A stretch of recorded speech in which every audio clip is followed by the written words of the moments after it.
তোমার মতো হাজার লক্ষ মানুষ জান প্রাণ দিয়ে চেষ্টা করছে, যদি একবারই পাথরে চুমা দিতে পারতাম। পাথর তোমার এত দাম কেন গো? তুমি এত দামি হলে কিভাবে গো?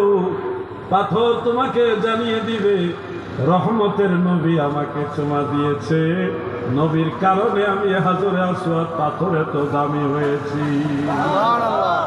ও আমার ভাই, তুমি মাজার দেখলে বেজার হয়ে যাও, তুমি জানো না প্রতিটি মাজার মূলত কবর হলেও মর্যাদায় বেশ কম আছে।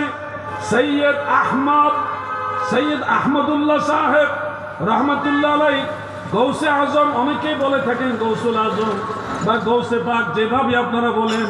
বড় পীর আব্দুল কাদের জিলানী, যিনি গৌসুল আজম, তিনারও কবর কিন্তু মর্যাদায় আপনার আমার কবরের চেয়ে এটা 1000 কোটি গুণ বেশি, বরং অতুলনীয় বলা চলে। এরকম মানুষগুলি যারা দামি মানুষ, তারা মারা গেলে তাদের কবরের কাছে মানুষ গিয়ে ভিড় করে, সেখানে দাঁড়ায়, সেখানে দাঁড়িয়ে দোয়া করে, তাদের উসিলা দিয়ে আল্লাহর কাছে